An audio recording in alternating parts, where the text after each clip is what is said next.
Hungarian Folk Tales. The Two Princes with Hair of Gold. Once upon a time there was a young prince who left his home looking for a bride. He was riding through a village when three girls watched him pass. The eldest girl said, "If that prince married me, I would make him wear a linen shirt." That was a joke, of course. The middle girl said, "I would make him sleep on a sack of straw." And the youngest girl said, "Well, if he married me, I would give him 2 sons with hair of gold." The prince's coachman overheard all of this and he told his master. So the prince said, "Go and get the girl who said she would give me 2 boys with hair of gold." The coachman called the girl over and the prince told her to join him in his royal carriage.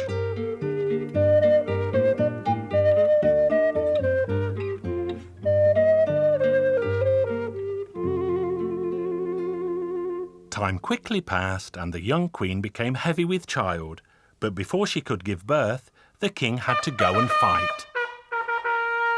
There was an old witch in the court who had teeth of iron and she had a daughter. She would have liked the king to have married her daughter, but when he married another, she hated the young queen very much. When the king went off to war, she said to herself, "Just wait, queen, you will pay for all of this."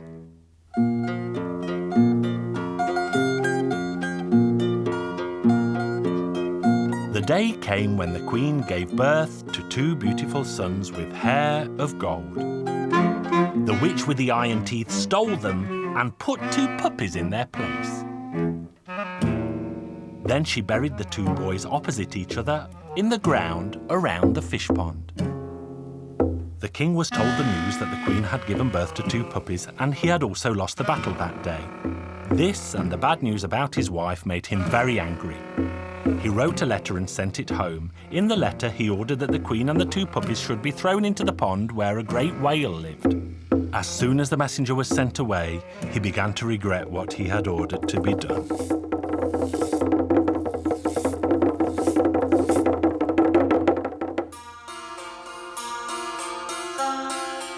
When the king arrived home from the battle, he married the witch's daughter. 2 trees bearing golden pears grew on the spot where the 2 princes with hair of gold were buried, and the king liked nothing better than to sit in their shade. The witch did not like this and told her daughter to tell the king to cut the pear trees down, and she nagged him until he had both trees cut down. From their wood 2 beds were made, one for the king and one for the queen. The witch ordered the splinters, twigs and branches to be burned.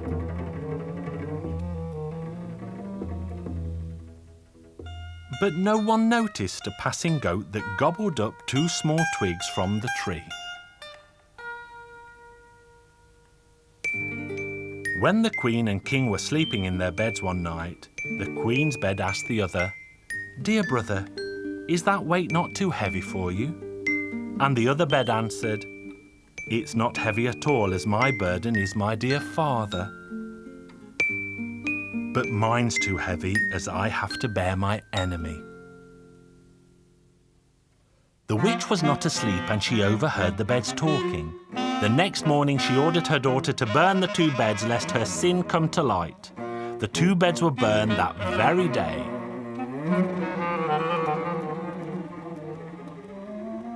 The witch with the iron teeth and her daughter were now convinced that they faced no more threats. But then the goat gave birth to 2 kids. The 2 little kids had hair of gold. The witch was shocked when she learned of this. She told her daughter to ask the king to have the 2 kids killed, and she could only recover if she ate their meat.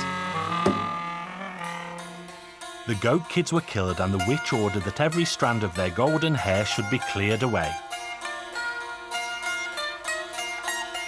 But as the kids' innards were washed in the stream, 2 little pieces turned into 2 goldfish. The 2 fish grew and grew until they were caught by a fisherman one day. He pulled the net to shore and his joy turned to shock when he saw the 2 goldfish turn into 2 handsome young men with hair of gold. The 2 princes had been buried 17 years before, and so now the 2 young men were 17. They duly thanked the fisherman for catching them and asked him to take them to the king, as they knew a fine poem they wanted to recite for him. They knew they would be rewarded for their performance, and they promised to give this reward to the fisherman for his troubles. The fisherman shook all over with fear, but he agreed to take the 2 young men in the hope that he would receive a rich reward. The young men were announced to the king, and the king gave the order to let them in. The witch with the iron teeth saw what would happen, and she tried her best to keep them out. But the king eventually met the 2 youths in spite of all her tricks, and she tried to follow them in and convince the king not to believe the 2 young men. But the king resisted, saying, "Don't meddle, mother-in-law. This is my business and not yours." The 2 young men recited a poem to the king, and in that poem they told him their mother's story and their own. They told the king that the whale had swallowed their mother alive and that she was still alive inside the whale's belly. They told the king to catch the whale and they would recover their mother. They also asked the king to richly reward the fisherman for his good deed. The witch with the iron teeth constantly tried to interrupt the youths and did all she could to make the king disbelieve them. But the king paid all his attention to the 2 young men. The first thing the king did was to order that the whale be caught.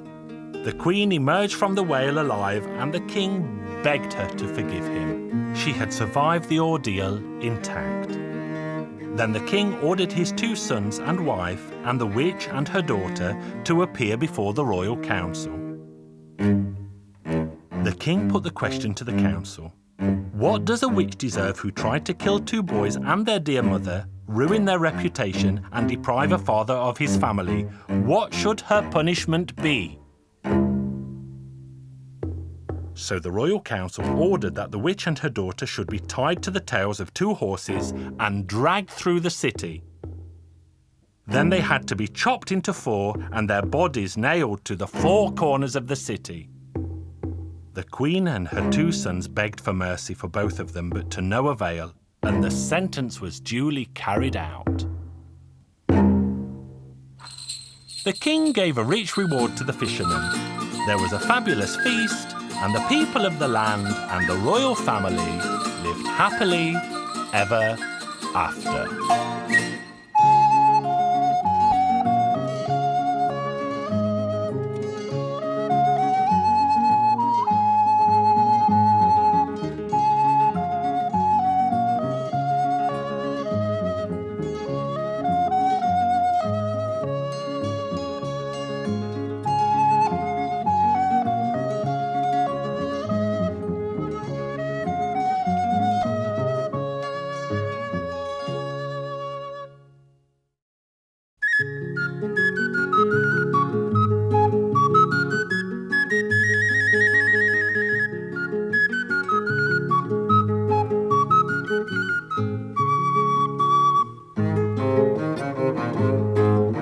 Hungarian Folk Tales.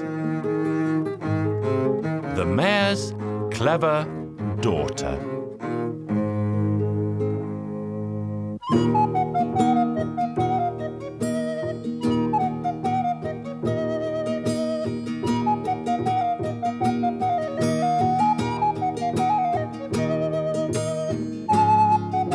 As many people know, Hungary's King Matthias liked to roam the country.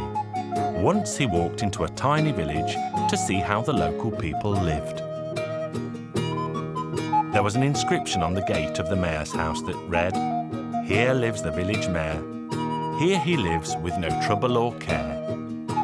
King Matthias made a note of these words and scribbled the mayor's address down in a little book. "If your life's so carefree, Mr. Mayor, then it's my job to give you something to worry about," he thought. Then the king returned home.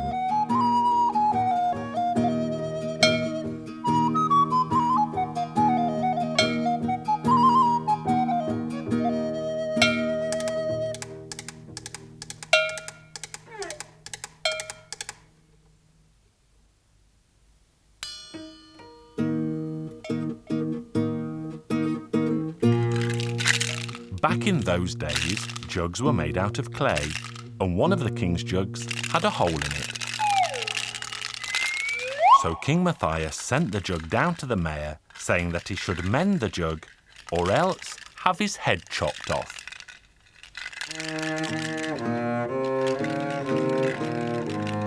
The village mayor received both the jug and the message.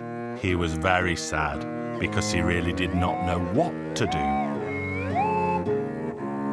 The mayor had a pretty daughter who asked her father, "Dear father, I've never seen you worry like this before. What on earth's wrong? Why are you so very sad?" "Why should I bother telling you? You could never help." "But perhaps I can help after all. His Majesty the King has sent me a jug with a hole in it, with an order to mend it. But if I cannot fulfill his command, he'll have my head chopped clean off." "Oh, father, please don't be so sad. Send the jug back to the king with a message that he should turn the jug inside out, as material is always mended on the other side."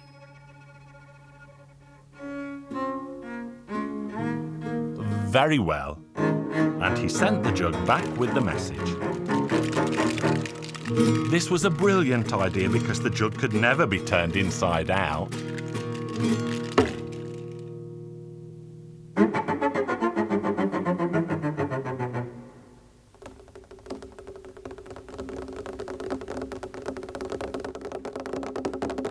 After this, the king sent a millstone and ordered the mayor to skin it.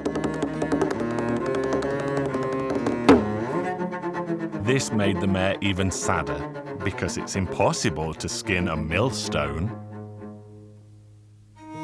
His daughter asked the mayor, "Why are you so sad again, father dear?"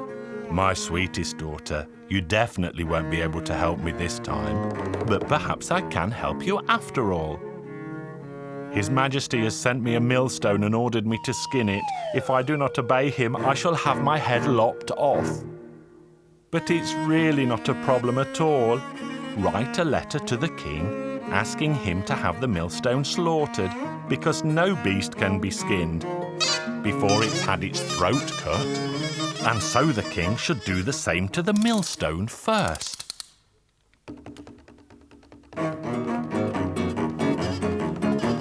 So the mayor sent the millstone back to the king with that message.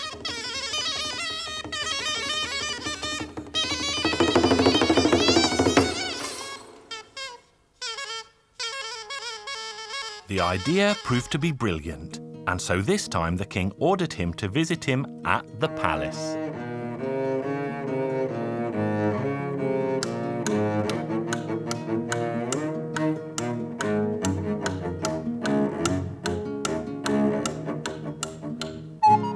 The village mayor went up to the palace where he thought he would be rewarded.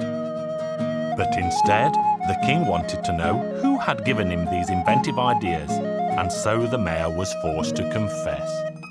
"I have a pretty daughter at home who helped me solve those two riddles." "Very well, Mayor. I want you to go home and tell your daughter to come to my palace. She should wear no dress, but should not be naked, and she should not walk, should not ride, and should not come in a carriage. She also should, but should not bring me a gift." Head chopped off. So the mayor went home in very low spirits. He was convinced that his young daughter would never be able to solve such a complex riddle. The mayor told his daughter what the king had said, and then he added, "This is the end for you, my darling girl." "Why so, father dear?" "The king said you have to go to the palace. You should not wear a dress. You should not be naked. You should not walk. You should not ride. You should not go by coach. You should take him a gift, and at the same time, you should not take him a gift." "Very good, father. I shall go. Don't worry. Everything will be fine." So the girl took off her dress, but kept on her bra. Thus she was not wearing a dress, but at the same time, she was not naked. Then she took a billy goat and put one of her feet on the back of the goat and walked on one foot on the edge of the road. She then took a white dove and carried it in her hand, and this is how she went to the palace to see the king.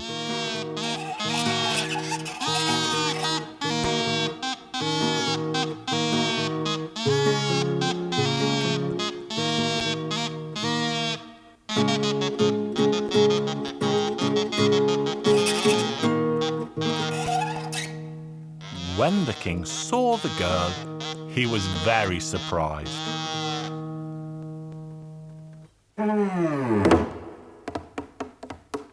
Then the girl spoke to the king and said, "Your Majesty, I present myself upon your order." "This is your gift," she said, and let the dove fly away. Thus she took, and she did not take a gift.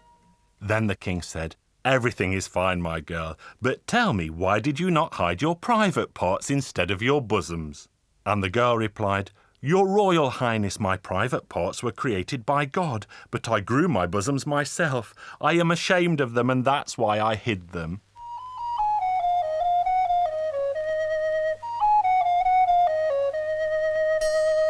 The king gave the girl a handsome reward, and that is the end of my story.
Hungarian Folk Tales. The Simple Prince.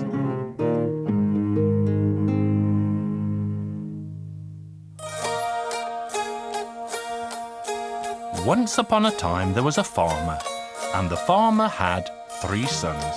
One of his sons was very simple, and he was the youngest. One day the farmer went into the farmyard and saw that someone had scattered the straw all over the place. So he busied himself and tidied everything up. Then the farmer told his sons, "This can't go on. Someone has to keep the straw in order." On the first night, the eldest son went out to the yard to watch the straw.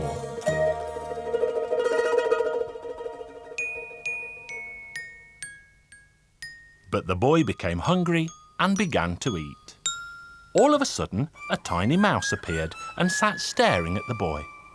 So the boy took off his hat and trapped the mouse, but the mouse vanished. Then the oldest son felt drowsy, and he fell fast asleep.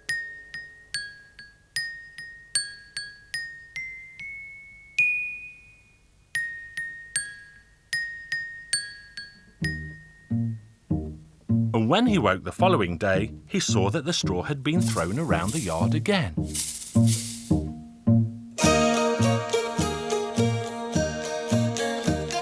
The following evening, the middle son went out to guard the straw in the farmyard. He was eating his supper when the mouse appeared. He also tried to catch the mouse with his hat, but the mouse vanished. So the boy went to sleep.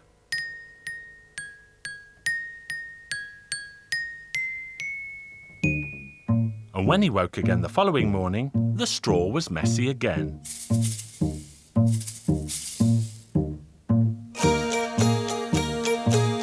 On the third day, it was the youngest son who went to the yard. His elder brothers teased him and insisted that he was too stupid to guard the straw. But young John still went out and sat in the yard. The little mouse appeared and stared at the boy. Then young John saw the mouse and gave it a bite to eat. The little mouse said to him, "Young John, if you are clever and do as I say, the straw will be neat and tidy by morning." A horse comes into the farmyard at night and it kicks the straw around. "But you mustn't be afraid. I will give you a bridle and you must throw it around the horse's neck and sit up on its back." So young John did as the mouse had said.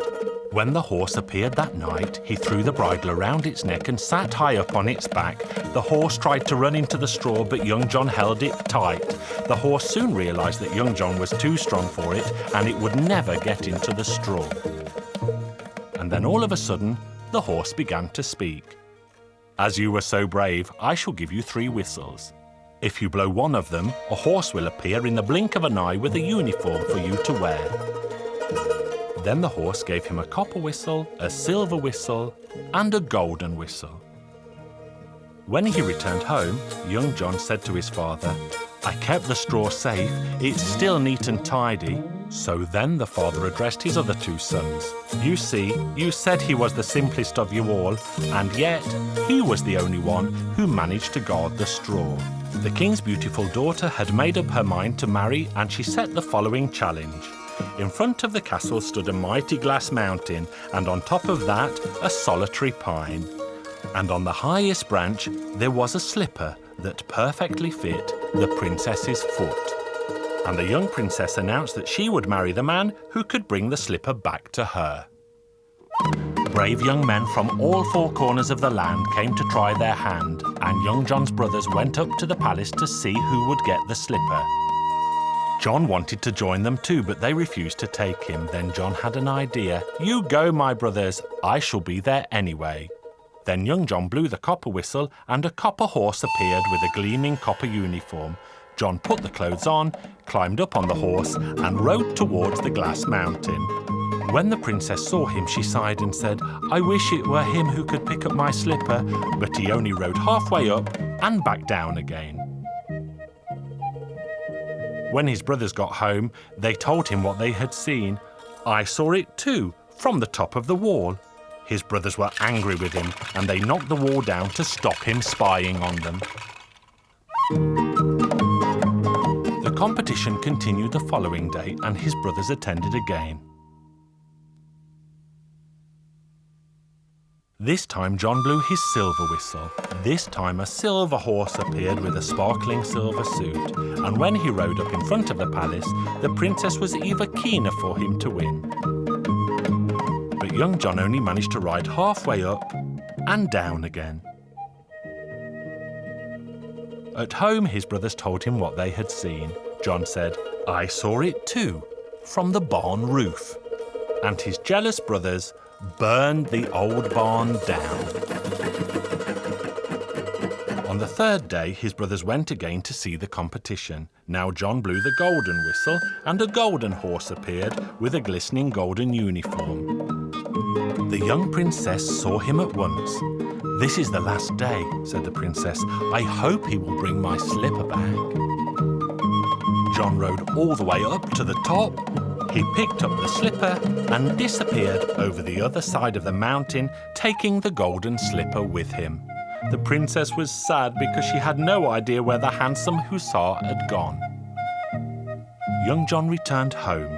Then his brothers arrived back and told of what they had seen. They said they had seen a brave hussar, better still than the 2 before, who had ridden up to the top of the glass mountain, picked up the golden slipper and vanished down the other side. And they said the princess looked sad.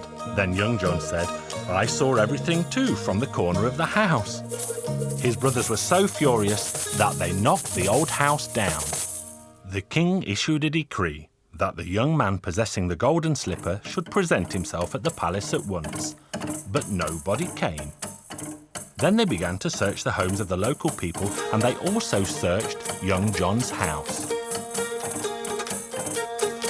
"Is there anyone else living here?" they asked the 2 brothers. "There is another boy, but he is no more than a simple fool." "That is no matter," they said. "We want to see him too." Young John had a little bag that he always carried wherever he went.